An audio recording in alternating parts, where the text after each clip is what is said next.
जैसा कि भी हम सभी जानते हैं 2000 यूपीपीसीएस 2026 का नोटिफिकेशन आउट हो चुका है और ये नोटिफिकेशन 500 पोस्ट पे आया है। ठीक है, जो डिक्लेयर पोस्ट है 500 पोस्ट है, लेकिन जो फाइनल सिलेक्शन होता है इससे कहीं ज़्यादा सीट्स पे होता है। ठीक है, तो ये वीडियो बनाने का मेरा मेन रीज़न है वो टीचर्स के लिए है। इस नोटिफिकेशन में जो ट्रेन टीचर्स हैं, ट्रेन टीचर्स, उनके लिए बहुत बड़ी अपॉर्चुनिटी आई है। कैसे? क्योंकि इसमें टीचर्स के लिए खासकर जो ट्रेन टीचर्स होते हैं, जिनमें ट्रेन टीचर्स का मतलब जिनके पास बीएड की डिग्री हो गई है ना, जिनके पास एक्सपीरियंस है टीचिंग का, उनके लिए बहुत बड़ी अपॉर्चुनिटी है। तो जैसा कि बताई जा रही 500 पोस्ट अभी आई हैं इसमें, और ये जो फाइनल पोस्ट करीबन 1000 के आसपास जाएंगे। तो बताया जा रहा है कि अधिकांश जो पोस्ट हैं इसमें जो ट्रेन टीचर होते हैं या बीएड, जिनके लिए बीएड होता है, या टीचर से रिलेटेड जो डिपार्टमेंट है, ऐसा सुना जा रहा है, कंफर्म नहीं कह सकता, कि लगभग आधी सीट्स उनके लिए हैं, लगभग आधी सीट्स। तो जो ट्रेन टीचर्स हैं, जो टीचर्स हैं या टीचर्स का जिनके पास टीचिंग का एक्सपीरियंस है, उनके लिए बहुत अच्छी अपॉर्चुनिटी है इसमें। अपॉर्चुनिटी कैसे है? हालांकि ये कभी नोटिफिकेशन में जल्दी डिक्लेयर नहीं होता कि किन पोस्ट के लिए नोटिफिकेशन आया है, लेकिन इसमें बहुत सारी पोस्ट के लिए एलिजिबिलिटी क्राइटेरिया दे रखा होता है। तो उसके आधार पर हम पता लगा लेते हैं कि हाँ, इन पोस्ट जो वैकेंसीज आ रही हैं इन पोस्ट के लिए आ रही हैं। जैसे आप देखेंगे कि जो टीचर्स हैं उनके लिए जो पोस्ट है इसमें एलिजिबिलिटी क्राइटेरिया दे रखा है, खास करके जो जीआईसी प्रिंसिपल है वो, एडीआईओएस उसके लिए दिया है, और जो सीनियर लेक्चर होता है डाइट में, इसके भी एलिजिबिलिटी क्राइटेरिया इसमें दे रखा है। तो टीचर्स के लिए ये 3 पोस्ट इसमें काफ़ी एक्सक्लूसिवली आई हैं। जो इसमें टीचर्स हैं, ये ट्रेन टीचर हैं, वो अप्लाई कर सकते हैं। और उसमें भी अगर देखा जाए डाइट लेक्चरर और जो जीआईसी प्रिंसिपल है, इस पोस्ट के लिए जो जिनके पास बीएड है और टीचिंग एक्सपीरियंस है, वो लोग इसमें अप्लाई कर सकते हैं। अब एक एक करके इसमें देख लेते हैं क्या क्या एलिजिबिलिटी क्राइटेरिया रहेगा। तो सबसे पहले देख लें प्रिंसिपल पोस्ट के लिए आपके पास सबसे पहले इसमें 2 टाइप की एलिजिबिलिटी चाहिए। एक तो अर्हता है अनिवार्य होंगी और अधिमानी हो। अनिवार्य जो यानी इसेंशियल, और प्रेफरेंशियल। यानी इसेंशियल ये आपके पास होनी चाहिए, प्रेफरेंशियल मतलब होगी तो ठीक है, नहीं तो कोई दिक्कत नहीं है, होगी तो प्रेफरेंस दे दिया जाएगा। ठीक, तो इसेंशियल क्वालिफिकेशन इसके लिए क्या चाहिए प्रिंसिपल के, जीआईसी प्रिंसिपल के लिए? पहले तो पीजी होना चाहिए। ठीक, दूसरा बीएड स्नातक, शिक्षा स्नातक यानी बीएड होना चाहिए।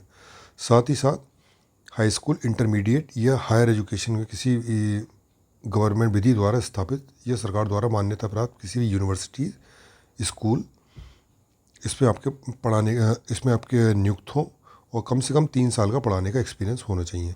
तो ये इसकी इसेंशियल क्वालिफिकेशन है प्रिंसिपल की। बीएड तो होना चाहिए, साथ ही साथ आपको 3 साल का पढ़ाने का एक्सपीरियंस, यानी आपकी नियुक्ति ऐसे हो कि आपकी जो सैलरी आ रही है ट्रेजरी अकाउंट से आती हो। ठीक है, कोष या अनुदान से नियमित, ये लिखा है ना, राज्य सरकार के कोष यानी ट्रेजरी से अनुदान नियमित वेतन आना चाहिए। तो आप हो सकता है एडॉप पे लगे हो, लेकिन आपकी अगर सैलरी उससे आ रही है, ट्रेजरी से आ रही है, तो आप लोग इसके लिए एलिजिबल हो। कम बस आपका एक्सपीरियंस होना चाहिए कम से कम 3 साल। ठीक है, तो ये तो हो गई हमारे जो प्रिंसिपल होता है उनके लिए। अब आगे देख लेते हैं एडीआईओएस के लिए। तो हम देखते ही हैं हर डिस्ट्रिक्ट में डीआईओएस की एक पोस्ट होती है। तो पीसीएस कमीशन क्या होता है, जो प्रॉपर पोस्ट होती है उसके लिए सिलेक्शन नहीं लेता है यूपीपीसीएस। जैसे मान लीजिए एसडीएम होता है, तो एसडीएम के लिए सिलेक्शन नहीं होता, बल्कि डेप्यूटी कलेक्टर पे होता है। डीसी के लिए होता है डेप्यूटी कलेक्टर और एसडीएम में बहुत अंतर होता है। डेप्यूटी कलेक्टर जो होता है उसके पास सिर्फ जो डीसी होता है, इसके पास जो रेवेन्यू से रिलेटेड होती है वो पावर होती हैं, है ना, वो शक्तियाँ इसको दी गई होती है। लेकिन एसडीएम के पास रेवेन्यू के साथ साथ जुडिशियल पावर भी इसके पास होती है। ठीक है, जुडिशियल एडमिनिस्ट्रेटिव पावर भी इसके पास होती है, डीसी के पास इसमें नहीं होती है। ठीक, तो ये अंतर रहता है। इसी प्रकार कई सारी ऐसी पोस्ट हैं जिन पर यूपीपीएससी क्या करता है, डायरेक्ट सिलेक्शन नहीं करता, लेकिन फर्स्ट प्रमोशन के बाद उन पर दे दिया जाता है। उसमें से एक है ये एडीआईओएस की पोस्ट। सिलेक्शन किसके लिए होता है? एडीआईओएस के लिए। कभी सुना नहीं होगा, लेकिन इसके लिए होता है। लेकिन फर्स्ट 5-6 महीने बाद जो प्रमोट, 5-6 महीने बाद या 1 साल में, है ना, जो भी इनका एक प्रकार से ना जो ट्रेनिंग पीरियड रहता है वो एडीआईओएस के पद पर रहता है। फिर इसके बाद 5 से 6 महीने बाद इनका प्रमोशन डीआईओएस के पद पे हो जाता है। डीआईओएस बना देंगे या कि उप सचिव बना देंगे माध्यमिक शिक्षा परिषद में, या फिर बीएसए ये तीनों के लिए एलिजिबल है। अब इसके लिए हम देख लेते हैं क्या क्या क्वालिफ़िकेशन होनी चाहिए, इसेंशियल और प्रेफरेंशियल कौन कौन सी होनी चाहिए। तो इसमें सिर्फ इसेंशियल जो क्वालिफ़िकेशन है वो पोस्ट ग्रेजुएशन की है, सिर्फ आप पोस्ट ग्रेजुएशन होनी चाहिए। अधिमानी प्रेफरेंशियल अगर आपके पास बीएड है ठीक है, नहीं तो कोई ज़रूरी नहीं है। तो यहाँ पर आप देखें ADIS के लिए हम लोग जितने भी जो पोस्ट ग्रेजुएट हैं वो आप इसमें अप्लाई कर सकते हैं, बीएड होना कोई इसमें ज़रूरी नहीं है, ठीक है। तो ये बहुत अच्छी पोस्ट है, जो ट्रेन टीचर हैं या फिर एजुकेशन डिपार्टमेंट में आना चाहते हैं उसके लिए बहुत अच्छी ये पोस्ट है। तीसरी पोस्ट आ जाती जो सीनियर लेक्चरर होते हैं डाइट में, ठीक है। इसमें भी आप देखें, इसमें भी आपके जो इसेंशियल क्वालिफ़िकेशन है ना, वो पीजी के साथ साथ शिक्षा स्नातक यानी बीएड मिनिमम ये होना ही चाहिए, ठीक है। तो और प्रेफरेंशियल के लिए आपको इतना एमएड हो, PhD हो या फिर है ना MPhil वगैरह हो, ये सब प्रेफरेंस दी जा सकती है। लेकिन इसेंशियल इसमें पोस्ट ग्रेजुएशन के साथ साथ बीएड होना चाहिए। तो 2 पोस्ट ऐसी हैं टीचिंग डिपार्टमेंट से जुड़ी हुई, एक तो लेक्चरर GIC लेक्चरर, वो GIC प्रिंसिपल, दूसरा डाइट लेक्चरर जिसमें पीजी के साथ साथ बीएड अनिवार्य है। इसमें प्रिंसिपल के लिए तो कम से कम 3 साल का एक्सपीरियंस हो और पढ़ाने का और ऐसे स्कूल में पढ़ाने का एक्सपीरियंस हो जिसमें उसकी सैलरी जो ट्रेजरी अकाउंट है वहाँ से आ रही हो, ठीक है। ADIS के लिए ऐसी कोई वो नहीं है, सिर्फ आपका पोस्ट ग्रेजुएशन होना चाहिए। तो ये जो 3 पोस्ट हो गई, जो ट्रेन टीचर हैं या फिर जो टीचिंग डिपार्टमेंट है ना, एजुकेशन डिपार्टमेंट में उसमें ज्वाइन करना चाहते हैं, उसमें आना चाहते हैं, उनके लिए एक्सक्लूसिवली 3 पोस्ट इसमें दे रखी हैं। इसमें इसका जिक्र किया गया है यानी, ठीक है। तो इसका मतलब जो नोटिफिकेशन आया उसमें इसकी पोस्ट होंगी। और जैसा कि मुझे पता है अच्छी खासी पोस्ट, खासकर की जो प्रिंसिपल GIC प्रिंसिपल है और इसकी DIS की काफ़ी ज़्यादा पोस्ट रहने वाली हैं, ठीक है। अब नेक्स्ट हम पार्ट में हम लोग बढ़ेंगे कि आखिर ये इन तीनों पोस्ट पे सिलेक्शन कैसे होता है, क्या प्रक्रिया रहती है ना, क्या क्या सिलेबस होता है, ये सब देख लेंगे, ठीक। तो इसके सिलेक्शन का प्रोसीजर जो है जैसा डेप्यूटी DC के लिए होता है ना, DSP के लिए होता है, वो सेम वैसा ही है। यानी 3 स्टेज का एग्ज़ाम है, प्री होगा, फिर मेंस होगा, देन इसके बाद इंटरव्यू होगा, है ना। ये 3 स्टेज जो आप और उसके लिए दे रहे हैं, वो भी आप लोग जो SDM के लिए डिप्टी SP के लिए दे रहे हैं, वैसे ही सेम एग्ज़ाम इसके लिए होगा। कोई अलग से कोई इसका एग्ज़ाम नहीं है। सिर्फ अंतर कहाँ जाता है, जो फाइनल कट ऑफ होती है, फाइनल कट ऑफ में आता है अंतर, ठीक है। तो जैसे ये प्रिंसिपल है, जो GIC प्रिंसिपल है, जो फाइनल कट ऑफ बनती है, तो डेप्यूटी कलेक्टर की जो फाइनल सिलेक्शन जिसमें होता है, उससे करीबन मान के चलिए 60 से 70 नंबर का अंतर आ जाता है GIC प्रिंसिपल पे, बल्कि ज़्यादा का कभी कभी आता है। अगर सीट्स ज़्यादा हैं तो काफ़ी ज़्यादा का अंतर आ जाता है। तो आप देख रहे हैं कि सेम एग्ज़ाम से DC बनना बहुत टफ है, लेकिन प्रिंसिपल बनना या डाइट लेक्चर बनना थोड़ा आसान रहता है, क्योंकि काफ़ी कम कट ऑफ जाती है इससे, ठीक। लेकिन एग्ज़ाम का जो प्रोसेस है वो सेम है, 3 स्टेज एग्ज़ाम है। पहले प्री होगा, फिर उसके बाद मेंस होगा, उसके बाद इंटरव्यू होगा। अब हम लोग देख लेते हैं कि एग्ज़ाम का पैटर्न क्या रहेगा। तो सबसे पहले देखते हैं प्री में 2 पेपर होते हैं। प्री के 2 पेपर होते हैं, एक तो GS का होता है, जनरल स्टडी का, और दूसरा होता है CSAT का। जनरल स्टडी में करीबन 150 क्वेश्चन आते हैं, जो कि 200 नंबर के होते हैं, ठीक। 2 घंटे का इसमें टाइम मिलता है, 2 घंटे का इसमें टाइम मिलेगा, ठीक है। लेकिन इसमें होगा क्या, जो 1/3 नेगेटिव मार्किंग है, 1/3 नेगेटिव मार्किंग है, ये ध्यान रखने वाली बात है। 150 प्रश्न आएंगे इसमें, 1/3 नेगेटिव मार्किंग होगी और 200 नंबर का ये पेपर होगा। टाइम 2 घंटे का होगा, सुबह 9:30 बजे से लेकर 11:30 बजे तक का ये एग्ज़ाम होता है, ठीक है। इसका जो सेकंड पेपर होता है यानी CSAT का एप्टीट्यूड टेस्ट आता है, इसमें 100 क्वेश्चन होंगे, 100 क्वेश्चन होंगे। इसमें मेरिट नहीं बनती है, सिर्फ इसमें क्वालिफाइंग होता है। क्वालिफाइंग का मतलब 33%, यानी आपने 100 में से 33 क्वेश्चन आपके सही होने चाहिए, ठीक है, तभी आप इसको क्वालिफाई कर पाओगे। अदरवाइज़ क्वालिफाई GS में भले से आप कितना अच्छा स्कोर हो, अगर इसको क्वालिफाई नहीं कर रहे हो तो वो कोई मतलब नहीं है, ठीक है। इसके भी 200 अंक होते हैं, ठीक। इसका जो टाइमिंग होता है 2-2:30 बजे से लेकर 4:30 बजे तक का होता है। अब इसमें लिखा है प्रारंभिक परीक्षा का द्वितीय प्रश्न पत्र हर कार्य होगा जिसमें न्यूनतम 33% मार्क्स आपको लाने ही लाने हैं, ठीक है। तो ये हो गया प्री का। मेंस में क्या होता है, मेंस में होते हैं कुल मिला के 8 पेपर होते हैं, जिसमें 6 जीएस के होते हैं, एक एसए का होता है और एक हिंदी का होता है। हिंदी के जो होते हैं 150 नंबर का आता है, एसए भी 150 नंबर का आता है। इसमें 3 एसए करने होते हैं, है ना। 50-50 नंबर के 3 एसए होंगे। 9 एसए दे रखे होंगे, 9 में से आपको 3 एसए करने होंगे, और 9 जो एसए होंगे अलग अलग सेक्शन से होंगे, यानी 3 सेक्शन होंगे। 3 सेक्शन में हर सेक्शन में से 3-3 एसए, और इन प्रत्येक सेक्शन में से एक एसए आपको करना होगा, ठीक है। तो ये हो गया, जीएस के 6 पेपर होंगे। फर्स्ट पेपर ये सारे 200 नंबर के हैं, ठीक है। फर्स्ट पेपर में हिस्ट्री, ज्योग्राफी ये सब आएगी। सेकंड पेपर में हो गया जो हमारा इंडियन कॉन्स्टिट्यूशन है वो आएगा, ठीक है। गवर्नेंस आएगी। थर्ड पेपर में साइंस टेक्नोलॉजी वगैरह हो, इकोनॉमिक्स हो गई, ये हो गई। फोर्थ पेपर हमारा एथिक्स का पेपर है। फाइव फाइव और सिक्स पेपर एक्सक्लूसिवली यूपी से रिलेटेड है, ठीक है। तो ये मेंस का प्रोसीजर हो गया। फिर इसके बाद जब मेंस क्वालिफाई करते हैं तो फिर आता है, और एक चीज़ और ये जो पेपर है, मेंस के जो पेपर हैं, ये 3 घंटे के पेपर होते हैं, ठीक है।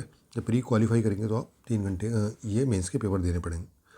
और जब मेंस क्वालिफाई होगा तो आपको इंटरव्यू कॉल के लिए बुलाया गया। इंटरव्यू कॉल मात्र कितने का है, 100 नंबर का है। पहले जादू हुआ करता था, लेकिन अब ये 100 नंबर का कर दिया गया है, ठीक है। तो 3 स्टेज में एग्ज़ाम ये होगा। अब बात कर लें सिलेबस की। तो सबसे पहले प्री का सिलेबस देखते हैं। तो फर्स्ट पेपर में क्या था, जीएस आता है। जीएस में सब पूरा जीएस आएगा आपका। हिस्ट्री आएगी, नेशनल इंटरनेशनल जो करंट अफेयर्स है वो आएगा। हिस्ट्री आएगी, ज्योग्राफी रहेगी, वर्ल्ड ज्योग्राफी, इंडियन ज्योग्राफी है ना, इंडियन कॉन्स्टिट्यूशन हो गया, ठीक। गवर्नेंस के इशू हो गए, इकोनॉमिक्स हो गई, इन्वायरमेंट हो गया। आजकल इन्वायरमेंट में बहुत फोकस रह रहा है, इस पर हो गई। जनरल साइंस हो गई, ठीक है। करंट अफेयर्स हो गया, नेशनल मूवमेंट हो गया, ठीक है। ये सारे इसमें आएंगे। और वहीं अगर आप देखें सेकंड पेपर में आप एप्टीट्यूड जो टेस्ट होता है कॉम्प्रिहेंसिव आएगा। हिंदी इंग्लिश दोनों में आता है, ठीक है। इस पर आप देखें कॉम्प्रिहेंसिव होगा, रीजनल एनालिसिस होगा, है ना, और डिसीजन मेकिंग क्वेश्चन होंगे, जनरल मेंटल एबिलिटी के क्वेश्चन होंगे। मैथ्स दे रखी होगी, हाई स्कूल लेवल तक की होती है। इंग्लिश भी हाई स्कूल लेवल तक की है, सामान्य हिंदी होगी। ये इस टाइप में फॉर्मेशन रहेगा पेपर का। मैथमेटिक्स में ये सब चीज़ आएंगे, एवरेज हो गया, रेशो हो गया, परसेंटेज हो गया, प्रॉफिट लॉस हो गया, इस टाइप से क्वेश्चन आएंगे। इसी प्रकार जो अलजेब्रा है उसमें से ये क्वेश्चन आएंगे। ये सिलेबस उसका दे रखा है, ठीक है। अब आप देखिए ये वाला जो पोर्शन, ये जो लैंग्वेज का पोर्शन है, ये आप देखिएगा, है ना। ये हिंदी का हो गया, ये वाला इंग्लिश। ये गौर कीजिएगा, ये अभी जो नोट जो सिलेबस जारी किया है किसका, एडिट स्कूल के प्रिंसिपल्स के लिए, वो जो सिलेबस जारी किया उसमें ये भी दे रखे हैं सारे। तो आप अगर यूपीपीसीएस प्री की तैयारी करते हैं तो एडिट प्रिंसिपल के लिए जो सिलेबस है वो भी आपका तैयार होगा, क्योंकि उसमें बहुत सारी चीज़ें इसमें दे रखी हैं। जैसे ईडियम्स हो गया, फ्रेज हो गया, वोकेबलरी हो गई, वर्ड मीनिंग हो गया, वन वर्ड सब्स्टिट्यूशन हो गए, पंक्चुएशन हो गई। ये सारे उसमें पार्ट ऑफ स्पीच वगैरह उसमें आपको तैयार करने पड़ेंगे, इसमें भी तैयार करने पड़ेंगे। इसी प्रकार हिंदी में अगर देखें तो संधि समास हो गई, यानी वन वर्ड सब्स्टिट्यूशन हो गए, विलोम हो गए, है ना, मुहावरे हो गए, तत्सम तद्भव हो गए। ये तो है ही है, साथ ही साथ उसमें जो एडिट प्रिंसिपल अलंकार वगैरह उसमें थोड़े से अलग से दे रखे हैं। तो ये तो प्रिंसिपल, और इसका एक साथ रिजेंबल कर रहा है सिलेबस। तो इसको तैयार करना, अगर आप ये तैयार करते हैं तो प्रिंसिपल के लिए भी तैयार कर लेंगे सिलेबस आपका। अब देख लेते हैं मेंस का सिलेबस क्या होगा मेंस में। तो मेंस में सबसे पहले हम लोग देखते हैं सामान्य हिंदी का। सामान्य हिंदी में देखिए आपको सबसे पहले जो जो वो दे रखा होता है, गद्य दे रखा होता है, इसको पैराग्राफ कहते हैं। पैराग्राफ में से उसमें क्वेश्चन आंसर निकालते हैं। संक्षेपण पूरा एक दे रखा होगा, उसको संक्षेपण करना होता है, हमको छोटा करके उसको लिखना होता है। लेटर्स अगेन ये उसमें आ गए, आप देखिएगा उसमें आते हैं। बताइए एडिट प्रिंसिपल के सिलेबस, उसमें लेटर्स दे रखे हैं। सरकारी और सरकारी लेटर, कार्यालय आदेश, अधिसूचना, परिपत्र। अब ये तार वगैरह जो है, तार वगैरह अभी तक सिलेबस इन लोगों ने अपडेट नहीं किया। ये वाला तार को हटाया नहीं, जबकि तार काफ़ी समय पहले बंद हो चुका है। लेकिन तार अभी भी लिखा हुआ है, क्वेश्चन इससे नहीं आए हैं अभी तक, जब से तार बंद किया गया है। लेकिन इनसे आ रहे हैं। अब सिलेबस में पता नहीं कि दिमाग घूम जाए, यहाँ दे भी दें लेकिन लगता नहीं है, ठीक। इसी तरह ये विलोम शब्द, उपसर्ग प्रत्यय, है ना, वन वर्ड सब्स्टिट्यूशन हो गया, वर्तनीय वाक्य शुद्ध हो गया, लोकोक्ति मुहावरे। ये हिंदी का मेंस का सिलेबस है जो कि 150 नंबर का आएगा, ठीक है। तो यहाँ से आपकी अगर ये तैयार करेंगे तो एडिट प्रिंसिपल के लिए भी तैयार हो जाएगा। अभी आप देखें फिर है एसए भी 150 नंबर का आता है, और एसए 150 नंबर का आता है। 3 घंटे का 3 खंड होंगे इसमें, 3 घंटे का पेपर होगा। प्रत्येक खंड में से एक एक विषय पर एक ऐसे चुनना है जिसके शब्द जो वर्ड लिमिट है 700 शब्द है। मतलब ये मैक्सिमम नहीं, मिनिमम नहीं, मैक्सिमम आपको 700 वर्ड में लिखना है। 700, 750 या 800 में कोई दिक्कत नहीं है, लेकिन मैक्सिमम जो वर्ड है वो 700 वर्ड में लिखना ही लिखना है। प्रत्येक खंड में 50-50 के अंक होंगे। अब ये खंड कौन से होंगे? खंड 1, खंड 2, खंड 3, ये 3 खंड है। इन 3 खंड में 3-3 ऐसे आएंगे हर टॉपिक से। हर टॉपिक से एक एक ऐसे दिखा हुआ, यानी हर खंड में 3 ऐसे आएंगे, और इसमें से एक ऐसे आपको करना होगा। हर खंड से एक ऐसे आपको करना होगा, यानी कुल मिलाकर 3 ऐसे आपको करने होंगे। ठीक है, इनके मार्क्स कितने होंगे? 150 पर ऐसे 50 मार्क्स होंगे, और वर्ड लिमिट कितनी है? 700। ठीक है, तो ये ऐसे का सिलेबस हो गया। और हिंदी और ऐसे का पेपर एक ही दिन होगा। ठीक है, मॉर्निंग में हिंदी का होगा और इवनिंग में आपका ऐसे का हो जाएगा। ठीक, तो ये मान के चलिए। उसके बाद आ जाते हैं जनरल स्टडी के, जो कि कितने पेपर होंगे? 6 पेपर होंगे। ठीक है, ये फर्स्ट पेपर के सिलेबस में क्या क्या आता है आप देखो। एशियन हिस्ट्री आ गई इंडिया की। ठीक है, मॉडर्न हिस्ट्री हो गई, फ्रीडम स्ट्रगल हो गया। ठीक, पोस्ट इंडिपेंडेंट हो गया आपका, है ना। वर्ल्ड हिस्ट्री आ गई। वर्ल्ड हिस्ट्री में फ्रांसीसी रेवोल्यूशन हो गया, इंडस्ट्रियल रेवोल्यूशन हो गया, वर्ल्ड वॉर हो गई। ठीक है, सीमांकन, उपनिवेशवाद की समाप्ति, कॉलोनिज्म वगैरह जो है वो सब आएंगी। फिर कुछ विचारधाराएं हैं जैसे साम्यवाद, पूंजीवाद, समाजवाद, नाजीवाद, फांसीवाद, ये इस टाइप की विचारधारा, इससे क्वेश्चन आते हैं।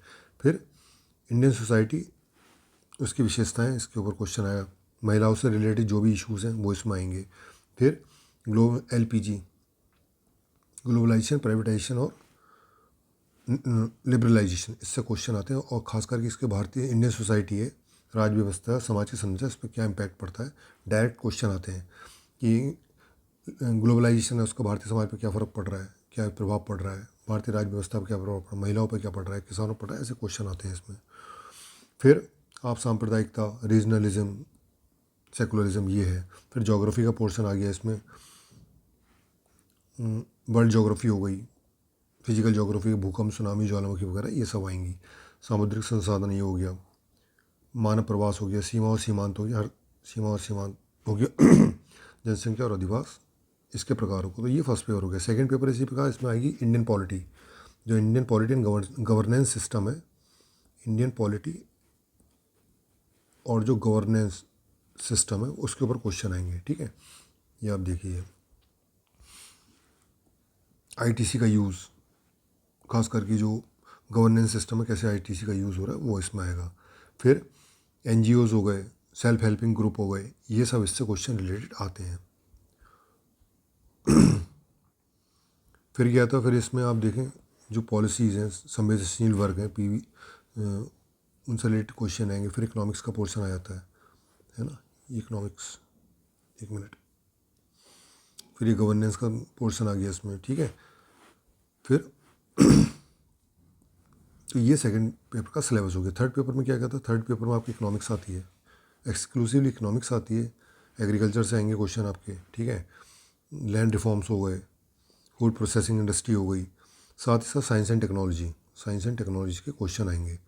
Third paper science and technology हो गई, इन्वायरमेंट हो गया, है ना, और ITC हो गई, इंफॉर्मेशन टेक्नोलॉजी हो गई, आपके इंटरनेशनल, अंतर्राष्ट्रीय सुरक्षा की चुनौती, इंटरनेशनल रिलेशन वगैरह हो गए, इंटरनल सिक्योरिटी हो गई, ये इसी पेपर में आएगा।